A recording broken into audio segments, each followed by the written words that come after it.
ઓમ નમઃ સિદ્ધેભ્યઃ નમો અરિહંતાણં નમો સિદ્ધાણં નમો આર્યાણં નમો વજ્જાયાણં નમો લોએ સવસાહુણં નત્વા જિનેન્દ્રં ગતિસર્વદોષં સર્વજ્ઞદેવં હિતદર્શકં ચ શ્રીજૈન સિદ્ધાંત પ્રવેશિકેયં વિરચ્યતે સૌદિયાં હિતાય.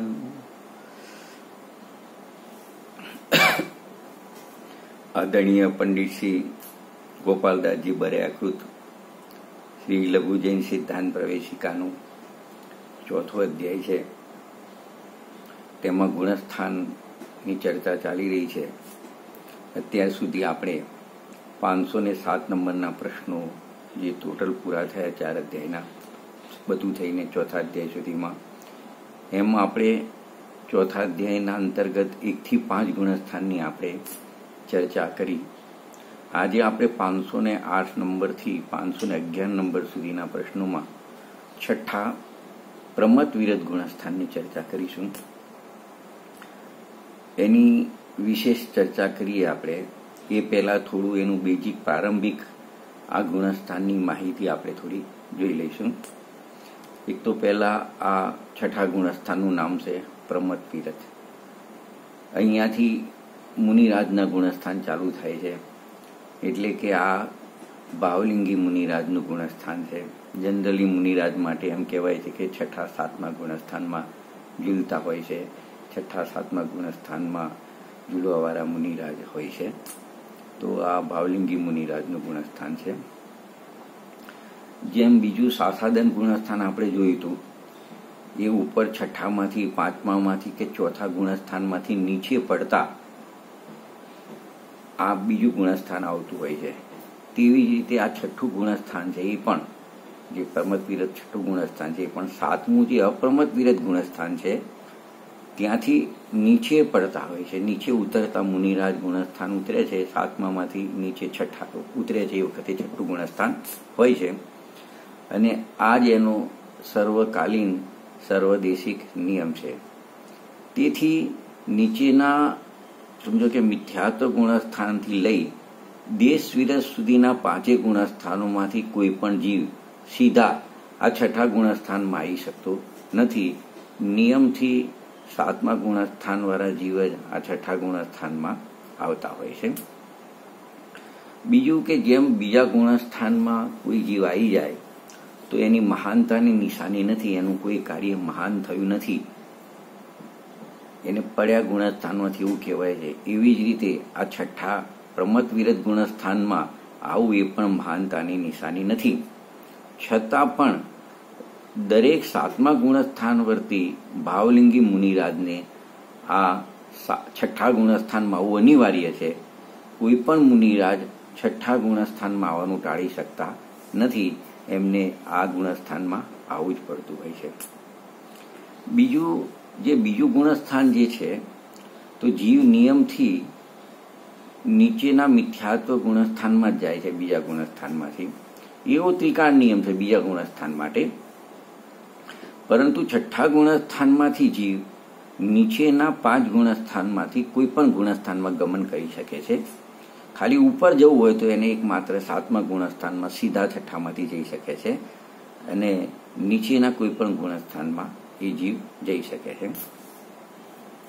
સમજો કે છઠ્ઠા ગુણસ્થાનમાંથી નીચેના ગુણસ્થાનમાં ગમન કર્યા વગર પણ આ ભાવલિંગી મુનિરાજ છઠ્ઠાથી સાતમામાં, સાતમામાંથી છઠ્ઠામાં એમ જવું આવું જવું એમ સતત કરી અને સાતિશય અપ્રમત થઈને અને શ્રેણી માળી સિદ્ધ ભગવાન પણ બની શકે છે. તો આવું આ ગુણસ્થાનનું મહત્વ છે કે એ ઉપર ગયા સાતમામાં, સાતમામાંથી નીચે આવ્યા, પાછા સાતમામાં, છઠ્ઠું સાતમું કરતા કરતા એ સાતમામાં સાતિશય પ્રમદ થઈ શ્રેણી માળી દે અને શ્રેણી માળીને સિદ્ધ ભગવાન પણ બની શકે છે. બીજું જે પ્રમદ ગુણ સ્થાન છે આ છઠ્ઠું, એમાં શુભો ઉપયોગ રૂપ મહાવ્રતના પરિણામોની ઉપાદેયતા આ ભાવલિંગી મુનિરાજને બિલકુલ રહેતી નથી. કારણ કે એ જ્યારે સાતમામાંથી છઠ્ઠામાં આવે છે તો એમનું લક્ષ્ય તો સતત પૂર્ણ શુદ્ધતાને પ્રગટ કરવાનું હોય છે. એટલે એ એમને જે શુભ રાગ આવે ખરા છઠ્ઠામાં આવે એ વખતે, પણ એની ઉપાદેયતા રહેતી નથી. આમ છઠ્ઠા ગુણસ્થાનવર્તી ભાવલિંગી જે મુનિરાજ છે એ અપ્રમદ સંયત સાતમા ગુણસ્થાનમાંથી છઠ્ઠા પ્રમદ સંયત ગુણસ્થાનમાં પ્રત્યેક અંતર્મુહૂર્તમાં એમનું આવું થાય છે કે અંતર્મુહૂર્તમાં સાતમું, અંતર્મુહૂર્તમાં છઠ્ઠું, પાછું સાતમું, પછી છઠ્ઠું. પરંતુ જ્યારે જ્યારે એ છઠ્ઠા ગુણસ્થાનમાં આવે ત્યારે એ શીઘ્ર જ છઠ્ઠામાંથી સાતમા અપ્રમદ સંયત ગુણસ્થાનમાં જવાનો બુદ્ધિપૂર્વક પુરુષાર્થ કરે છે. એની જ એમને રુચિ હોય છે. પણ પ્રમદ દશામાં જામી જવું, ટકી જવું એ રીતે એને ઉપાધિ કરતા નથી. જેમ કોઈ સાયકલ સવાર સાયકલ ચલાવતા પડી જાય તો એ નીચે પડી નથી રહેતો, તરત જ ઊભો થઈને આગળ ચાલવા લાગે છે સાયકલ લઈને. એવી જ રીતે મુનિરાજ સાતમા ગુણસ્થાનમાંથી છઠ્ઠામાં આવે તો છે, પરંતુ એ સતત પુરુષાર્થ કરીને પાછા સાતમામાં ચાલ્યા જાય છે. એટલે સીધો અર્થ એનો એવો થાય કે કોઈ જીવ જો એવું ના કરે અને આ પ્રમદ સંયત ગુણસ્થાનમાં આવી અને એને શુભો ઉપયોગનો જ મહિમા આવી જાય તો એ જીવ નિયમથી મિથ્યા દ્રષ્ટિ બની જાય છે, એનો મોક્ષ માર્ગ પણ છૂટી જાય છે. આ નિશ્ચિત રૂપથી આપણે સમજવું જોઈએ. આવું વસ્તુનું સ્વરૂપ છે. છતાં પણ ત્રણ કસાય ચોકડીના અભાવમાં શુદ્ધ પરિણતિ રૂપ વિતરાગતા સહિત 28 મૂળ ગુણના પાલનરૂપ શુભ પરિણામ એ જ આ છઠ્ઠું ગુણસ્થાન છે. એમને ઉપાદેય નથી, એમાં રહેવું નથી, તો એ આ વખતે એમને વિતરાગ પરિણતિની સાથે આવા 28 મૂળ ગુણ પાલનનો શુભ રાગ હોય અને એને છઠ્ઠું ગુણસ્થાન કહેવામાં આવે છે. બીજું કે ભાવલિંગી મુનિરાજના જીવનમાં આ જે શુદ્ધો ઉપયોગ છે સાતમા ગુણસ્થાનમાં, એની અપેક્ષાએ આ છઠ્ઠા ગુણસ્થાનનો જે શુભો ઉપયોગ છે એ હંમેશા 2 ગણો ડબલ હોય છે. છતાં પણ તેમને શુભો ઉપયોગનું થોડું પણ બહુમાન, એની મહિમા કે એની ઉપાદેયતા રહેતી નથી. અને એમને હે બુદ્ધિ એ બધું એમને હોય છે એવા શુભો ઉપયોગ, શુભ રાગના પરિણામ, પણ એ સીધા સાતમામાં જવાનો પુરુષાર્થ કરે છે. આપણે જે લઘુ જૈન સિદ્ધાંત પ્રવેશિકા છે એમાં 508 નંબરનો પ્રશ્ન છે. એમાં પૂછ્યું છે કે છઠ્ઠા પ્રમદ વિરત ગુણસ્થાનનું સ્વરૂપ શું છે. તો આપણે જોયું કે આ સામાન્યની ચર્ચા કરી. હવે એનું સ્વરૂપની ચર્ચા કેવી રીતે કરેલી છે કર્મના નિમિત્તથી એને પણ આપણે જોઈએ. તો જો પહેલા અનંતાનુબંધી કષાય હોય ત્યાં સુધી જીવને મિથ્યાત્વનું ગુણસ્થાન હોય છે. સમ્યક્ત પ્રગટ થતા આપણે કસાયની ચર્ચા કરીએ તો અનંતાનુબંધીનો અભાવ થાય છે. ત્યારબાદ પાંચમા ગુણસ્થાનમાં આવે તો અપ્રત્યાખાનાવરની કસાયનો પણ અભાવ થાય છે. ત્યારબાદ વિશેષ પુરુષાર્થ જીવ કરે અને શુદ્ધ ઉપયોગ વધારે છે તો ત્રીજી પ્રત્યાખાનાવરની કસાયનો પણ ઉદયનો અભાવ હોય છે. એટલે હવે આ 3 કસાય ચોકડીના અભાવપૂર્વકનું મુનિદશા આવે છે. એમાં એમને ચોથું જે સ્વંદલન કસાય છે એ સ્વંદલન અને એની સાથેની નો કસાય છે એનો તીવ્ર ઉદય આવે છે.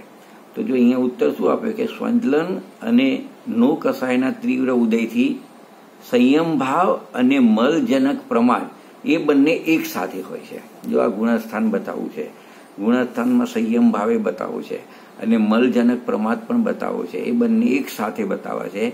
તો એમને કષાયની વાત કરીએ તો સ્વંદલન કષાય અને નો કષાય એનો તીવ્ર ઉદય છે અને એને એ વખતે સંયમ ભાવ પણ છે, પૂર્ણ સંયમ ભાવ પણ છે અને મલજનક પ્રમાદ છે, બંને એક સાથે હોય છે. તેથી આ ગુણસ્થાનમાં જે મુનિરાજ હોય છે એમને પ્રમદ વિરત અથવા ચિત્રલાચરણી કહેવામાં આવે છે. કારણ કે જો ખરેખર તો જે સંયમ બતાવ્યો ને સંયમ, પણ જે સ્વંદલન કસાય ને નો કસાય છે એ તો ચારિત્ર ગુણનો વિરોધી છે અને ચારિત્ર ગુણમાં સંયમ બતાવ્યો છે.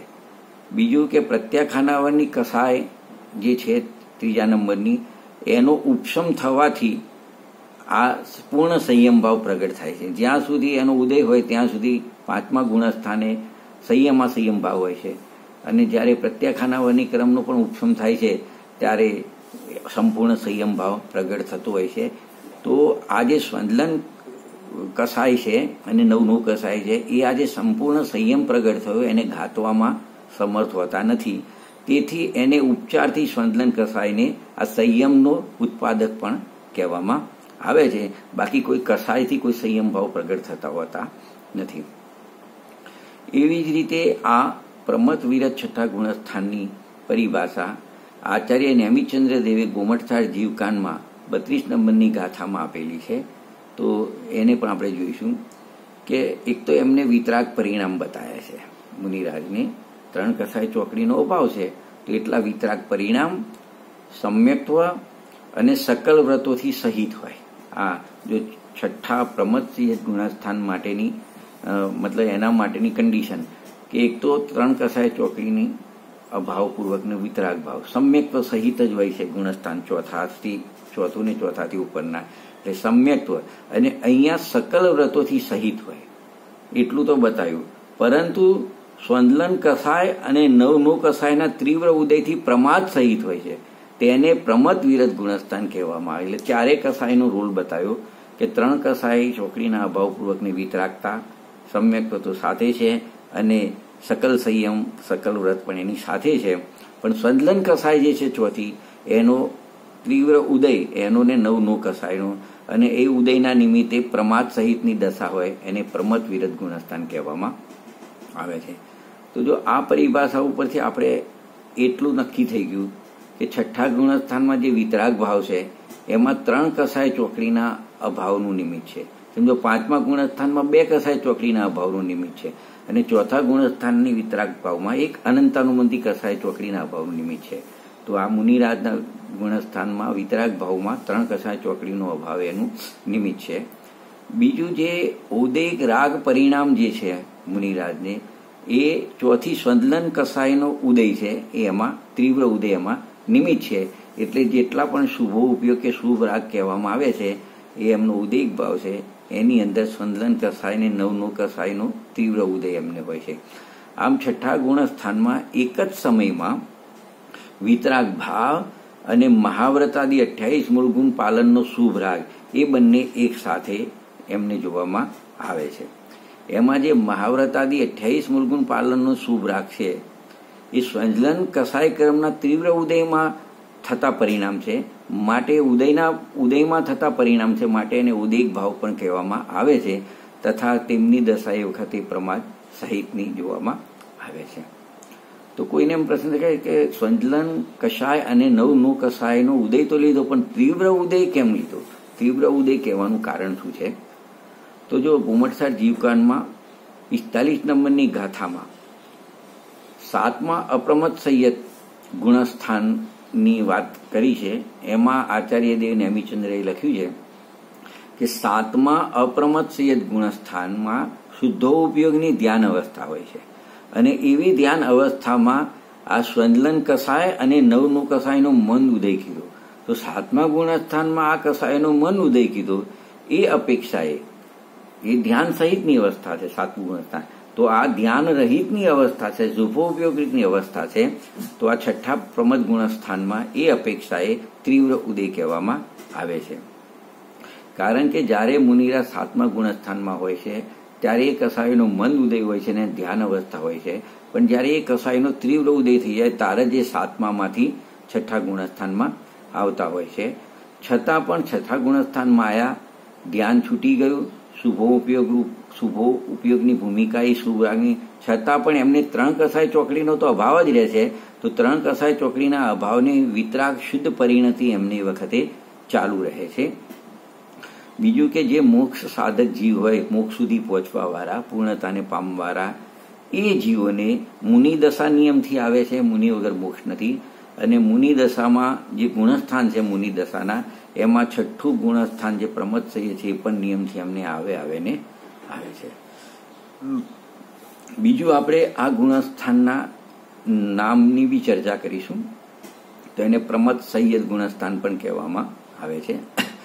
બીજું વિરત, ખાલી વિરત એમ પણ કહેવામાં આવે છે, સંયમ પણ કહેવામાં આવે છે, સકલ સંયમ પણ કહેવામાં આવે છે, સકલ ચારિત્ર કહેવામાં આવે છે. આ રીતે આ ગુણસ્થાનના અનેક નામ આપવામાં આવે છે. તો જો મુખ્ય રૂપથી જે પ્રમદ સંયત કે પ્રમદ વિરત શબ્દ વપરાય છે, તો પ્રમદ સંયતના શબ્દનું સ્પષ્ટીકરણ કરીએ આપણે તો પ્રમદ વત્તા સંયત બે ભેગું છે. પ્રમદ વત્તા સંયત એટલે પ્રમદ સંયત થયું. એમાં પ્રમદ એટલે પ્રકૃષ્ટ અને મદ એટલે મદયુક્ત અથવા અસાવધાની, તો અને સંયત એટલે સંયમ. તો જો આ જીવને સકલ સંયમરૂપ વિતરાગતા પ્રગટ થઈ જવાથી સંયત હોવા છતાં પણ સ્વંદલન કસાય અને નવ કસાયના ઉદયવશ વિકથા આદિ પ્રમાદમાં હે બુદ્ધિથી પ્રવૃત્તિ જોવામાં આવે છે. આ કારણથી એમને સ્વરૂપની અસાવધાની થઈ જાય છે અને એમને પ્રમદ સંયત એવું નામ આપવામાં આ ગુણસ્થાનનું આવ્યું છે.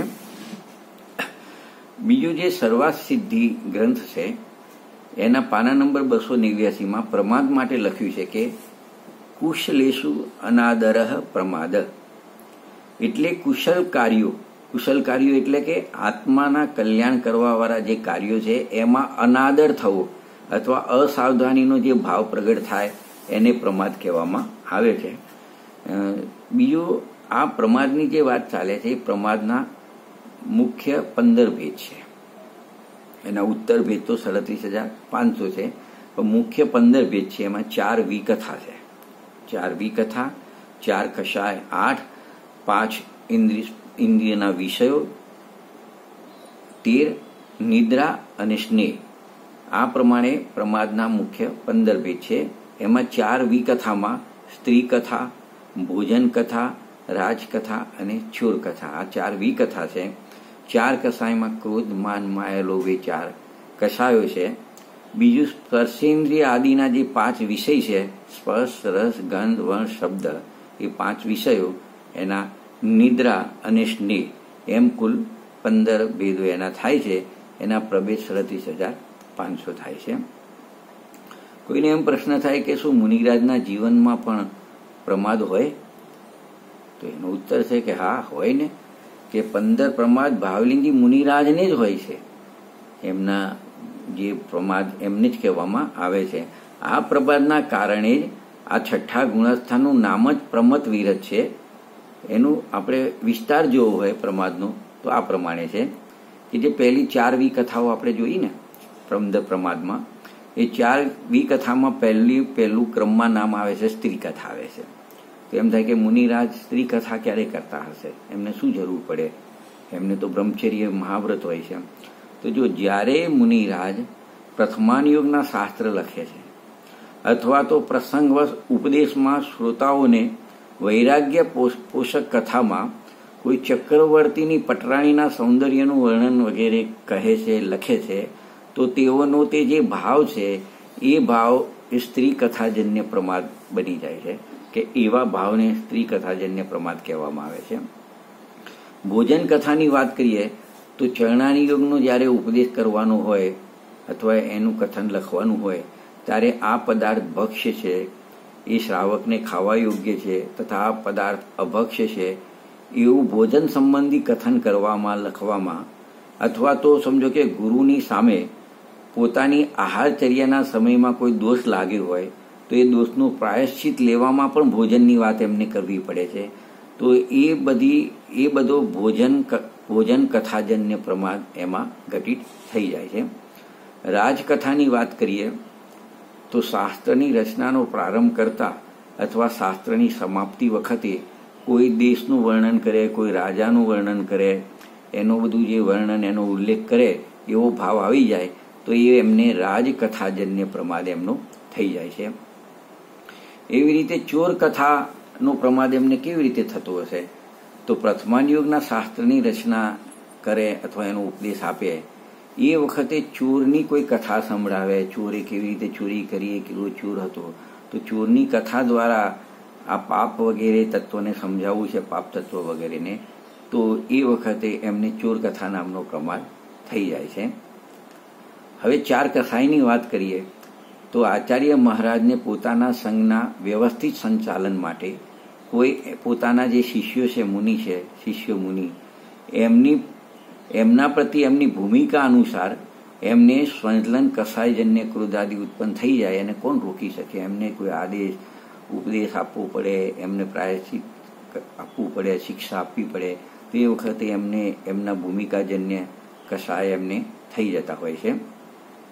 બીજું 5 ઇન્દ્રિયના વિષયની વાત કરીએ તો વિહાર એમને કરવો છે કે એમને ધ્યાન માટે બેસવું છે, ધ્યાન માટે ઊભા રહેવું છે, તો એ સમયે જે જગ્યા હોય ત્યાંની અનુકૂળ પ્રતિકૂળ માટી, કાંકરા કે બીજી કોઈ પણ વસ્તુ હોય એનો સ્પર્શ થતો હોય છે, તો એ સ્પર્શ સંબંધી એમને જ્ઞાન થતું હોય છે. એવી જ રીતે ત્યાં ધ્યાનેન્દ્રિય સંબંધી ગંધનું પણ એમને જ્ઞાન થતું હોય છે. ત્યાં કેવી પ્રકારની જગ્યા છે ત્યાંની સુગંધ દુર્ગંધનું પણ જ્ઞાન થતું હોય છે. બીજું, જ્યારે આહાર ગ્રહણ કરતા હોય એ વખતે પણ એને રસ સંબંધી ખાટા મીઠા રસનું પણ એમને જ્ઞાન થાય છે. તો આ બધી વખતે એમને નિજ શુદ્ધાત્માના સાક્ષાત અનુભવથી ચ્યુત થઈ જાય છે અને ઉપયોગમાં આવું જ્ઞાન થાય છે, તો એમને પંચેન્દ્રિય પ્રમાદ કહેવામાં આવે છે. તો 4, 4, 8 ને 5 13 થયા. હવે નિદ્રાની વાત કરીએ તો પિછલી રહીની મેં કશું શયન, જે કથન છે ને, મતલબ આ રીતે નિદ્રારૂપ પ્રમાદ પણ મુનિરાજના જીવનમાં જોવામાં આવે છે. જેટલો સમય નિદ્રાનો હોય છે એટલા સમય સુધી, એટલે કે યથાયોગ અંતર્મુહૂર્ત કાળ સુધી શુદ્ધો ઉપયોગની દશા એમને રહી શકતી નથી. મુનિરાજનો આટલો જે સમય છે એમાં નિદ્રાનું પ્રમાદ હોય છે.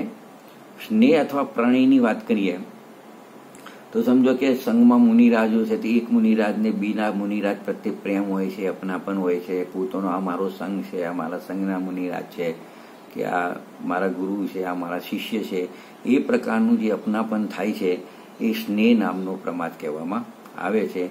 આમ જ આવા પ્રમાદના વિવિધ કાર્યો મુનિ જીવનમાં કદાચિત પરિસ્થિતિવશ હે બુદ્ધિ એમને થતા રહે છે. એમની ઈચ્છા ના હોય તો એ આવા પ્રમાદના ભાવો એમને થતા હોય છે. પરંતુ આપણા જીવનમાં જેવા પ્રમાદ કહેવામાં આવે એવા પ્રમાદ ગ્રહસ્થ દશામાં જેમ હોય ને, કે આળસમાં સમય ગુમાવવો, સૂઈ જવું, ગપ્પા મારવા આદિ અશુભ ઉપયોગજનિત પ્રમાદ તો મુનિ જીવનમાં સંભવ જ નથી. છતાં પણ ઉપર જે પ્રમાણે કીધું એ પ્રકારના બધા જ પ્રમાદ મુનિ જીવનમાં એમના યથાકાલે ઘટિત થઈ શકે છે. હવે આ ગુણસ્થાનનું આપણે સમ્યક્ત્વ અપેક્ષાએ વિચાર કરીએ તો જો સમ્યક્ત્વ 3 પ્રકારના છે: ઔક્ષમિક, સાયોક્ષમિક ને સ્થાયિક. આ 3 સમ્યક્ત્વમાંથી કોઈ પણ એક સમ્યક્ત્વ આ છઠ્ઠા પ્રમથ્ય ગુણસ્થાનમાં હોય છે. ચારિત્ર અપેક્ષાએ વિચાર કરીએ ચારિત્રનો તો આ છઠ્ઠા ગુણસ્થાનમાં સાયોક્ષમિક ચારિત્ર હોય છે. ધવલાના આધારે વિચાર કરીએ તો ધવલા પુસ્તક 177 નંબરના પાના ઉપર જે સાયોક્ષમિક ચારિત્રની પરિભાષા લખી છે એ આપણે જોઈએ તો એક તો જે કષાયો છે એમાં પ્રત્યાખાનાવરણ કષાય, પ્રત્યાખાનાવરણ કષાય એની કષાયનો વર્તમાન કાળના સર્વગાતી સ્પર્ધકોનો ઉદયાભાવી ક્ષય હોય છે, તેમજ ભવિષ્યમાં ઉદય આવવા યોગ્ય સર્વગાતી સ્પર્ધકોનો સૌ અવસ્થારૂપ ઉપશમ હોય છે, અને દેશગાતી સ્વંદલન કષાયક્રમ અને નવનો કષાયક્રમનો તીવ્ર ઉદય રહે છે. આ પ્રમાણે ચારિત્ર મોહની ક્રમનો ક્ષયોક્ષમ આ છઠ્ઠા ગુણસ્થાનમાં ઘટિત થાય છે. કે જે સર્વગાતી સ્પર્ધકો હતા એનો તો ઉદયાભાવી ક્ષય અને સદ અવસ્થારૂપ ઉપશમ, અને જે દેશગાતી સ્પર્ધકો હતા એનો ઉદય, આ રીતે ક્ષયોક્ષમ ચારિત્ર મોહની ક્રમનો ઘટિત થાય છે. અને આવો ચારિત્ર મોહની ક્રમનો ક્ષયોક્ષમ થાય તો એના નિમિત્તે જીવના ચારિત્ર ગુણની જે નિર્મળ પર્યાય થાય એને ક્ષયોક્ષમિક ચારિત્ર કહેવામાં આવે છે. અને એથી જ આપણે 5 ભાવો પણ જોઈએ તો આ પ્રમથ્ય ગુણસ્થાનમાં સંયમની અપેક્ષાએ એને ક્ષયોક્ષમિક ભાવ કહેવામાં આવે છે. બાકી આમ તો નિશ્ચયથી જોવા જઈએ તો ચારિત્ર એક વિતરાગ સ્વરૂપ જ હોય છે. ભલે 4થા ગુણસ્થાનનું હોય, 5મા ગુણસ્થાનનું હોય, 6ઠા 7મા ગુણસ્થાનના મુનિરાજનું હોય, આગળના ગુણસ્થાનનું હોય કે અહિંસિત દશામાં હોય, એક વિતરાગ ભાવ એ ચારિત્ર છે. છતાં જે આ ઔક્ષમિક, શાયિક ને ક્ષયોક્ષમ એવા જે ભેદ પડે છે એ કર્મના નિમિત્તે આવા ભેદ પડતા હોય છે. તો મુનિરાજની વાત કરીએ તો મુનિરાજના જીવનમાં 3 કષાય ચોકડીના અભાવપૂર્વકની જે વ્યક્તિ વિતરાગતા છે એ જ ખરેખર એ વિતરાગતા જ નિશ્ચય ચારિત્ર છે. અને એ સમયે જે સ્વંદલન કસાય કર્મનો ઉદય હોય અને એના ઉદયના નિમિત્તે 28 મૂળ ગુણના પાલનનો જે શુભ રાગ હોય છે, એ આ નિશ્ચય ચારિત્રનો સહચારી જાણીને એને વ્યવહારથી ચારિત્ર કહેવામાં આવે છે. તો એવો ભાવ એમને હોય છે જીવનમાં, પણ એ ખરેખર સાચું ચારિત્ર નથી.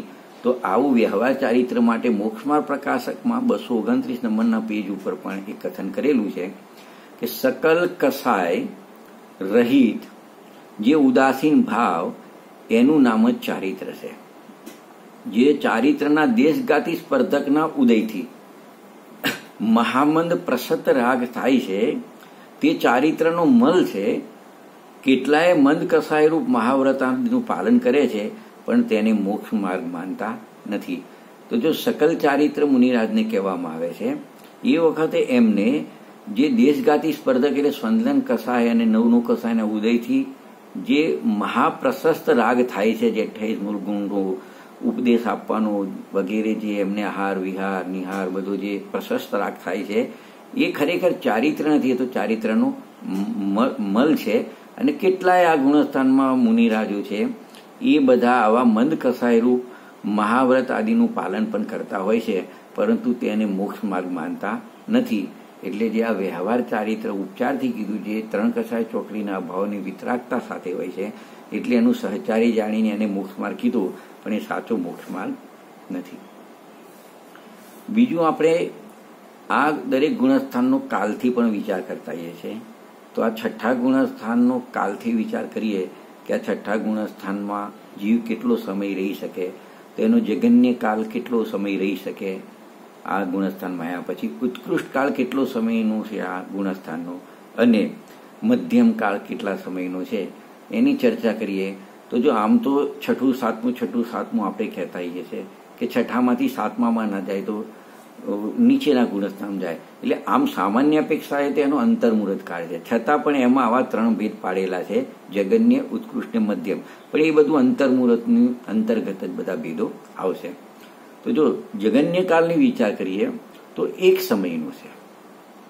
જો એક જ સમય 6ઠ્ઠા ગુણસ્થાનમાં કેવી રીતે રહી શકે જીવ? તો જો એમાં મરણની અપેક્ષા લગાવવામાં આવે છે કે કોઈ જીવ 7મા અપ્રમત સેજ ગુણસ્થાનમાંથી શુદ્ધો ઉપયોગ એનો છૂટી ગયો અને શુભો ઉપયોગમાં આવ્યો, અને 6ઠ્ઠા ગુણસ્થાનમાં એમને ગમન કર્યું.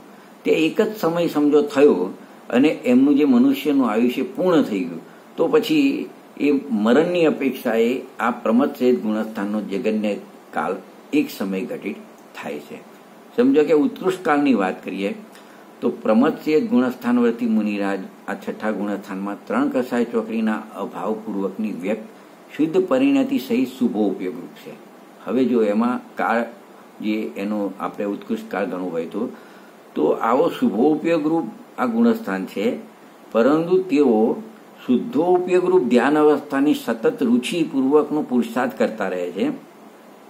તેથી તેઓ આ ગુણસ્થાનમાં આવ્યા તો ખરા, પણ આ ગુણસ્થાનમાં માત્ર યથાયોગ્ય એક મધ્યમ અંતર્મુહૂર્ત કાળ સુધી જ રહે છે, પછી તરત જ 7મા અપ્રમત સેજ ગુણસ્થાનમાં ગમન કરે છે. પરંતુ જો કોઈ મુનિરાજ 6ઠ્ઠા ગુણસ્થાનમાં આવ્યા અને ત્યાંથી સીધા મિથ્યાત્વ ગુણસ્થાનમાં ગમન કરે, તો એ વખતે પ્રમત વિરત ગુણસ્થાનવર્તી મુનિરાજનો સર્વોત્કૃષ્ટ કાળ એ ઉત્કૃષ્ટ એવો અંતર્મુહૂર્ત કાળ એમનો હોય છે.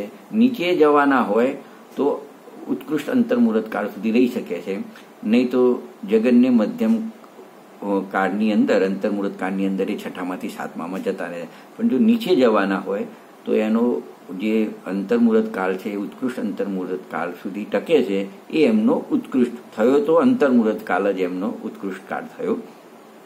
અને મધ્યમ કાળની વાત કરીએ તો જે મરણની અપેક્ષા એ જગન્ય કાળ એક સમય સિદ્ધ થયો હતો, તો એ તો એક સમય એ એમનો જગન્ય કાળ છે. તો એક સમયથી ઉપર લઈએ 2 સમય 3 સમય 4 સમય સંખ્યાત સમય, એક આવલીથી ઉપરના જે ભેદો થાય તે યથાયોગ્ય એક અંતર્મુહૂર્તની અંદરના જેટલા પણ ભેદો હોય એક સમયથી ઉપરના અને યથાયોગ અંતર્મુહૂર્તની અંદરના જે ભેદો છે, સર્વ ભેદ મરણની અપેક્ષાએ 6ઠ્ઠા પ્રમત સેજ ગુણસ્થાનનો મધ્યમ કાળ ઘટિત થઈ શકે છે. બીજું, જો કાળનો જ્યારે વિચાર કરીએ તો આ છઠ્ઠા પ્રમદ સંયત ગુણસ્થાનથી સાતમા અપ્રમદ સંયત ગુણસ્થાનનો કાળ નિયમથી અડધો હોય છે. આપણે ઉપર જોયું હતું કે સાતમા ગુણસ્થાનથી છઠ્ઠાનો કાળ ડબલ હોય છે. અહીંયા છઠ્ઠા ગુણસ્થાનથી સાતમાનો કાળ લઈએ તો સાતમાનો કાળ અડધો હોય છે. હવે કોઈને પ્રશ્ન થાય કે છઠ્ઠા ગુણસ્થાનનો જે ઉત્કૃષ્ટ અંતર્મુહૂર્ત કાળ હોય એ પૂરો થઈ જાય અને મુનિરાજ સાતમા અપ્રમદ સંયત ગુણસ્થાનમાં જવાનો પુરુષાર્થ ના કરી શકે, એવી સ્થિતિમાં એ મુનિરાજ આ છઠ્ઠા ગુણસ્થાનમાં કેટલો સમય સુધી રહી શકે છે.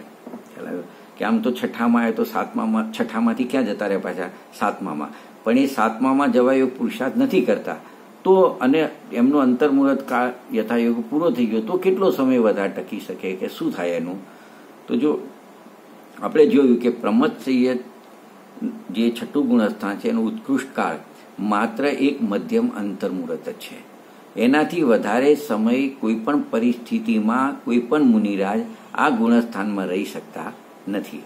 એટલે છઠ્ઠા ગુણસ્થાનનો અંતર્મુહૂર્ત કાળ પૂરો થઈ ગયો તરત જ તેમનું સાતમા અપ્રમદ સંયત શુદ્ધોપયોગ દશામાં એમનું ગમન થઈ જાય છે. અને જો એ ગમન ના થયું, પ્રશ્નમાં એવું પૂછ્યું છે, તો નીચેના પાંચમા આદિ ગુણસ્થાન છે, નીચે 5 ગુણસ્થાન છે છઠ્ઠાથી નીચેના, એ 5 ગુણસ્થાનોમાંથી કોઈને કોઈ એક ગુણસ્થાનમાં એમનું ગમન થઈ શકે છે.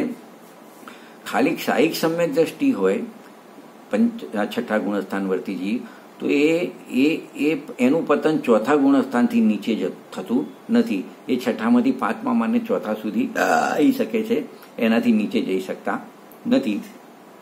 આમ પ્રમદ સંયત ગુણસ્થાનમાં રહેવાનો કાળ તો માત્ર એક અંતર્મુહૂર્ત જ છે, એટલો સમય જ રહી શકે છે, તેનાથી વધારે રહી શકતા નથી. હવે આપણે ગમનાગમનનો વિચાર કરીશું. તો છઠ્ઠા ગુણસ્થાનથી ઉપર તરફ એમનું ગમન થાય. પહેલા ગમનની વાત કરીશું. તો કયા ગુણસ્થાનમાં એમનું ગમન થાય છે? તો જો પ્રમદ સંયત ગુણસ્થાનવર્તી છઠ્ઠા ગુણસ્થાનવર્તી જે ભાવલિંગી મુનિરાજ છે એ પોતાનો યથાયોગ્ય અંતર્મુહૂર્ત કાળ વ્યતીત થઈ ગયો છઠ્ઠા ગુણસ્થાનમાં, ત્યાં સુધીમાં એમનો એટલો પુરુષાર્થ હોય છે કે હંમેશા શુદ્ધો ઉપયોગ પ્રગટ કરી ઉપરના માત્ર એક સાતમા ગુણસ્થાનમાં જાય છે, એનાથી ઉપર જઈ શકતા નથી. છઠ્ઠામાંથી સીધા સાતમામાં જાય અને સાતમામાંથી પછી ઉપર જઈ શકે છે, પણ એમનું છઠ્ઠામાંથી સાતમામાં જઈ શકે છે, એનાથી ઉપર જઈ શકતા નથી. અને છઠ્ઠા ગુણસ્થાનથી નીચે તરફ એમને ગમન કરવું હોય તો જો નીચે ગમન તો ક્યારે થાય? પહેલા પુરુષાર્થ વધે તો ઉપર જાય સાતમામાં, પણ જ્યારે એમની પુરુષાર્થની હીનતા થઈ જાય, પોતાનો અપરાધ થઈ જાય કે અન્ય કોઈ ગુણસ્થાનમાં જવા યોગ્ય નિમિત્તમાં કસાયનો ઉદય આવી જાય તો નીચેના ગુણસ્થાનોમાં ગમન કરે છે. તો એ કઈ રીતે કયા ગુણસ્થાનમાં ગમન કરે છે? તો જો પ્રત્યાખાનાવરણની કસાય કર્મનો ઉદય આવી જાય તો એ ઉદયના નિમિત્તે એમનું ગમન પાંચમા દેશ વિરત ગુણસ્થાનમાં થાય છે અને એ વખતે એમને પંચમ ગુણસ્થાન વર્તી દેશ વિરત દ્રવ્યલિંગી મુનિરાજ કહેવામાં આવે છે. બીજું, હવે અપ્રત્યાખાનાવરની કસાય કર્મનો ઉદય આવી જાય તો અવિરત સમ્યક દ્રષ્ટિ નામના ચોથા ગુણસ્થાનમાં એમનું ગમન થઈ જાય છે અને એમને અવિરત સમ્યક દ્રષ્ટિ ચતુર્ગુણસ્થાન વર્તી દ્રવ્યલિંગી મુનિ કહેવામાં આવે છે. હવે જો પોતાની વિતરાગ પરિણતિથી ચ્યુત થઈ ગયા અને મિશ્ર પરિણામ થઈ ગયા તો એ ત્રીજા મિશ્ર ગુણસ્થાનમાં આવી જાય છે. એમને પણ દ્રવ્યલિંગી મુનિ કહી શકાય, કારણ કે બાહ્યમાં લિંગ તો એમનું દ્રવ્યલિંગ હોય છે, કારણ કે વિતરાગતા રહી નથી. 3 કસાય ચોકડીના અભાવની બિલકુલ વિતરાગતા જ અહીંયા તો નથી. બીજું કે સમજો કે કોઈ દ્વિતીયોગ સમ્યક્ત્વ સહિત પંચમ પ્રમદ સંયત છઠ્ઠા ગુણસ્થાન વર્તી મુનિરાજ હોય, એમને ચારિત્ર અને સમ્યક્ત્વથી ચ્યુત થઈ જાય અને એમને અનંતાનુબંધી કસાય કર્મનો ઉદય આવી જાય તો એ બીજા સાસાદન સમ્યક્ત ગુણસ્થાનમાં ગમન કરે છે અને દ્રવ્યલિંગી મુનિ એ વખતે બની જાય છે. તથા હવે જો હવે સીધું કયું રહ્યું કે છેલ્લું પહેલું ગુણસ્થાન રહ્યું.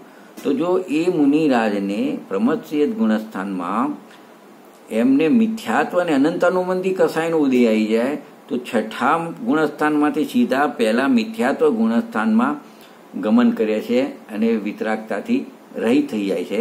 તો તેઓ પ્રથમ ગુણસ્થાન વર્તી દ્રવ્યલિંગી મુનિરાજ બની જાય છે. જુઓ આ વખતે એમની પરિણામોની વિચિત્રતા. બાહ્યમાં દ્રવ્યલિંગ મુનિપણું તો યથારૂપથી જેમ છે તેમનું તેમ જ રહે, બહારથી કોઈ માપ ના કાઢી શકે કે આ મુનિરાજ પહેલા ગુણસ્થાનમાં આવી ગયા છે. કારણ કે ગુણસ્થાન અંદર ભાવો બદલાય છે. બહારમાં તો મુનિ દશા, આહારચર્યા ચાલતી હોય તો આહારચર્યા લે, એમનું જે કાર્ય થતું હોય એનું એ જ દેખાય. એટલે બાહ્યમાં તો દ્રવ્યલિંગ મુનિપણું યથાર્થરૂપી જેમ હતું એમનું એમ જ રહેશે. પણ અંદરની વાત કરીએ તો અંદરમાં નથી મૌનયોગ્ય શુદ્ધતા, કે એ વખતે નથી શ્રાવક યોગ શુદ્ધતા, કે નથી સમ્યક્ત યોગ પરિણામ. બસ આ અને આવા મિથ્યાત્વના અને અનંતાનુબંધીના પરિણામ બની જાય છે. તો આવા પરિણામવાળા જીવ પ્રથમ ગુણસ્થાન વર્તી દ્રવ્યલિંગી મુનિરાજ એ વખતે કહેવામાં આવે છે. આગમનનો વિચાર કરીએ તો એમનું આગમન છે એ એમને જે સાતમું અપ્રમત્ત ગુણસ્થાન છે એમાંથી જ થાય છે. એનાથી ઉપરના કોઈ ગુણસ્થાનમાંથી એમનું આગમન થતું નથી. હવે આ ગુણસ્થાનનો આપણે વિશેષ અપેક્ષાથી વિચાર કરીએ તો જો આ પ્રમત્ત સંયત છઠ્ઠું ગુણસ્થાન છે તો છઠ્ઠું ગુણસ્થાન છે એ શુદ્ધ પરિણતિ સહિત શુભો ઉપયોગ રૂપ હોય છે. શુદ્ધો ઉપયોગ સાતમા ગુણસ્થાનમાં હોય છે, સાતમામાં અને સાતમાથી ઉપરમાં. અહીંયા એક તો શુભો ઉપયોગ હોય છે પણ શુદ્ધ પરિણતિ સહિત હોય છે. પણ આ જે શુભો ઉપયોગ રૂપ છે એ બંધકારક કીધું છે, છતાં અવશ્ય ભાવી છે. એટલે કે મુનિરાજને છઠ્ઠા ગુણસ્થાનમાં અવશ્ય આવવું પડે છે. એમને આ ગુણસ્થાન અવશ્ય આવે છે ને આવે છે. અને આ નાટક સમય સારનો જે મોક્ષ દ્વાર છે એના 40 નંબરના છંદમાં આ છઠ્ઠા ગુણસ્થાનને જગપંથ કીધેલો છે. ત્યાં એ રીતે છંદ છે, તા કારણ જગપંથ ઈત ઉત શિવ માર્ગ જોર પરમાદી જગ કો દુકે અપરમાદી શિવ ઓર. એનો અર્થ એમ કર્યો છે પંડિત બનારસદાસજીએ કે પ્રમાદ સંસારનું કારણ છે અને જે અનુભવ છે એ મોક્ષનું કારણ છે. એટલે પ્રમાદી જીવ સંસારની તરફ જુએ છે અને અપ્રમાદી જીવ મોક્ષ તરફ જુએ છે. એટલે એ તરફ એમનું ગમન થાય છે, એ તરફ એ જાય છે. એટલે જગપંથ જે કીધું એ જગપંથનો અર્થ જ સંસાર માર્ગ છે. જગપંથ એટલે સંસાર માર્ગ છે. અર્થાત જે છઠ્ઠા ગુણસ્થાનનો શુભોપયોગરૂપ ભાવ છે અથવા જે શુભ પરિણામ છે એ બંધરૂપ છે અને બંધરૂપ હોવાથી જગપંથ અથવા સંસાર માર્ગ કહેવામાં આવે છે. જેમ અગ્નિમાં શીતળતાની ખોજ વ્યર્થ છે, અગ્નિમાં શીતળતા મળે નહીં આપણને, એમાં ઉષ્ણતા જ હોય. એટલે જેમ અગ્નિમાં શીતળતાની ખોજ વ્યર્થ છે તેમ શુભમાં મોક્ષ માર્ગ શોધવો પણ વ્યર્થ છે. ત્યાં મોક્ષ માર્ગ મળતો નથી. જેટલો શુભ ભાવ છે એટલો સંસાર માર્ગ છે. આવું હોવા છતાં પણ એક વખતે બીજું, ત્રીજું, ચોથું, પાંચમું ને 11મું ગુણસ્થાન કોઈને ના આવે અને એ જીવ મુક્તિની પ્રાપ્તિ કરી શકે છે. પરંતુ આ છઠ્ઠા ગુણસ્થાનમાં પ્રમત્ત ગુણસ્થાન વગર તો કોઈ જીવ મુક્તિની પ્રાપ્તિ કરી શકતો નથી. એટલે જે આપણા 14 ગુણસ્થાન છે તો એમાં મુક્તિ માટે, સિદ્ધ બનવા માટે આ ગુણસ્થાન છઠ્ઠું અનિવાર્ય છે. એની સાથે વિચાર કરીએ તો જીવ અનાદિથી મિથ્યાત્વ ગુણસ્થાનમાં તો હોય છે. એટલે મિથ્યાત્વ ગુણસ્થાન, છઠ્ઠું પ્રમત્ત વિરત ગુણસ્થાન, સાતમું અપ્રમત્ત વિરત ગુણસ્થાન અને શપક શ્રેણીના જે 8, 9, 10 અને 12 એ 4 શપક શ્રેણીના ગુણસ્થાન તથા સયોગ કેવડી અને અયોગ કેવડી, આ 9 ગુણસ્થાન વગર જીવ મુક્ત થઈ શકતો નથી. આ મુનિરાજનું ગુણસ્થાન છે એટલે અહીં અશુભ ઉપયોગનું તો અસ્તિત્વ હોતું જ નથી. પરંતુ સ્વંજલન કસાય અને નવનું કસાયનો તીવ્ર ઉદય હોય છે એટલે નિયમથી બુદ્ધિપૂર્વક એમને શુભ પરિણામ એમને જોવામાં આવે છે. અને એ શુભ પરિણામ છે એટલા માટે જ એમને જે આચાર્યને કરવા યોગ્ય અથવા મુનિરાજોને કરવા યોગ્ય જે વ્યવહાર પ્રશસ્ત રાગરૂપ જે કાર્યો છે કે સમજો શાસ્ત્ર લેખન કરવું, શાસ્ત્ર ઉપદેશ આપવું દીક્ષા આપવી, શિક્ષા આપવી વગેરે જે બધા કાર્યો છે એ બધા છઠ્ઠા પ્રમદ વિરધ ગુણસ્થાનમાં થતા જોવામાં આવે છે. જો આ પ્રશસ્ત શુભરાગના પરિણામ છે મુનિરાજને તો ખરેખર હે છે, અને એ પરિણામો દ્વારા જ શ્રાવકોનો મહાન ઉપકાર થાય છે. કે સમજો કે કુંતકુંત આચાર્યદેવને સમયસાર આદિ પંચ પરમાગમ લખવાનો ભાવ ના આવ્યો હોત તો એમને લખ્યા, તો એ સમયસાર આદિના નિમિત્તે કેટલાય જીવોએ સમ્યક્ત્વની પ્રાપ્તિ કરી. તો આપણે થોડો વિચાર કરીએ તો સમજાય એવું છે કે એમનો શુભ રાગ ભવિ જીવોનું ભાગ્ય બની જાય છે. ખ્યાલ આવે ને? તો જો મુનિરાજના શુભ રાગથી પણ શ્રાવકનું કલ્યાણ જ થાય છે નિમિત્ત તરીકે, તો પછી એમની પાસે જે વાસ્તવિક વિતરાગ ભાવરૂપ ધર્મ છે એ ધર્મ જો જીવ અપનાવી દે, શ્રાવક અપનાવી દે, તો એનાથી તેમનું અવિનાશી કલ્યાણ થાય નહીં થાય. બીજું આહારક આદિ વૃદ્ધિધારી આહારક આદિ જે વૃદ્ધિઓ છે ને, જેટલી વૃદ્ધિઓ એટલે પુણ્યના ઉદયમાં પ્રાપ્ત થતી શક્તિની વિશેષ રૂપ અવસ્થા, એમની જે શક્તિઓની પ્રગટ રૂપ વિશેષ અવસ્થા, તો એ બધું જે એના ઉપયોગ થાય છે, એમને વૃદ્ધિઓનો ઉપયોગ થાય છે, એ એમનો આ વ્યવહાર ધર્મના પ્રભાવના હેતુથી કદાચિત સવિકલ્પ દશારૂપ આ છઠ્ઠા ગુણસ્થાનમાં થાય છે. કારણ કે ઉપરના બધા ગુણસ્થાન છે તો નિર્વિકલ્પ શુદ્ધો ઉપયોગના ગુણસ્થાન છે, તેથી ત્યાં આવી વૃદ્ધિ પ્રયોગ કરવાનો કોઈ વિકલ્પ હોતા નથી. પણ મુનિરાજ માટે છઠ્ઠું ગુણસ્થાન એવું છે કે એમને કદાચિત આવા વિકલ્પ આવી જતા હોય છે. બીજું આ છઠ્ઠા ગુણસ્થાનમાં પ્રમદ શબ્દ છે અંત દીપક છે. પ્રમદ કો, પ્રમાદ કો, બરાબર. તો સમજો કે અંત દીપક કેમ કીધો કે પહેલા ગુણસ્થાનથી લઈને છઠ્ઠા ગુણસ્થાન સુધી નિયમથી પ્રમાદરૂપ જીવની બુદ્ધિ હોય છે, અને અહીંયાથી આગળના ગુણસ્થાનોમાં પ્રમાદ હોતું નથી, અપ્રમદ દશા આવી જાય છે. આપણે છઠ્ઠી ગાથામાં પણ પ્રમદ અપ્રમદ જે કહીએ છીએ 1 થી 6 ગુણસ્થાન પ્રમદના છે, અને છઠ્ઠાથી ઉપરના ગુણસ્થાનો છે 7માંથી 14માં એ બધા અપ્રમદ દશાના છે. એટલે આ પ્રમદ દશા છે એટલે પ્રમદની અંત દીપક કહેવામાં આવે છે. બીજું આ ગુણસ્થાનમાં 28 મૂળ ગુણનું અખંડપણે પાલન કરવું એ સાચું મુનિપણું છે.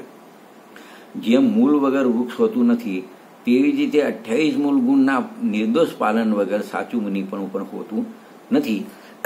કદાચ પૂર્વ સંસ્કારવશ કોઈક વાર કોઈ મૂળ ગુણ પાલનમાં અતિચાર લાગી જાય છે, પરંતુ એને પણ મુનિરાજ નિયમથી પ્રાયશ્ચિત વિધિથી એને દૂર કરે છે. એટલે ફરી એવો અતિચાર થવા દેતા નથી. તારે જ એને અતિચાર કહેવામાં આવે છે. જો એ વારંવાર થાય તો એ અનાચાર બની જાય છે, અને મુનિરાજને અતિચાર તો કદાચ કોઈ વખતે હોઈ શકે છે, પણ અનાચાર હોતો નથી. બીજું અંતમાં આપણે લઘુ જૈન સિદ્ધાંત પ્રવેશિકાના જે પ્રશ્નો છે 509, 510 ને 511, એ 3 પ્રશ્નોમાં એ પૂછ્યું છે કે આ છઠ્ઠા પ્રમદ વિરધ ગુણસ્થાનમાં કુલ કેટલી પ્રકૃતિઓનો બંધ થાય છે, કેટલી પ્રકૃતિઓનો ઉદય થાય છે, અને કેટલી પ્રકૃતિઓની સત્તા હોય છે. તો એનો ઉત્તર આપણે શોર્ટમાં જોઈશું કે છઠ્ઠા પ્રમદ વિરધ ગુણસ્થાનમાં કુલ 63 પ્રકૃતિઓનો બંધ થાય છે, તથા આ જ ગુણસ્થાનમાં કુલ 81 પ્રકૃતિઓનો શું હોય છે, ઉદય હોય છે, અને કુલ 146 પ્રકૃતિઓ 146 પ્રકૃતિઓની એને સત્તા બની રહે છે. પરંતુ આપણે દરેક વખત જોઈએ તો સ્થાયિક સમ્યક દ્રષ્ટિ છે, એ સ્થાયિક સમ્યક દ્રષ્ટિને 139 પ્રકૃતિઓની સત્તા એને રહે છે. આ પ્રમાણે આપણે સંક્ષિપ્તમાં આપણે છઠ્ઠું ગુણસ્થાન છે પ્રમદ વિરધ ગુણસ્થાન છે એની આપણે ચર્ચા કરી. હવે આગળના જે ગુણસ્થાનો છે એ ગુણસ્થાનની ચર્ચા આપણે જે બીજો સ્વાધ્યાય છે એમાં આપણે કરીશું. અહીંયા આપણે વિરામ લઈએ છીએ. જય જિનેન્દ્ર.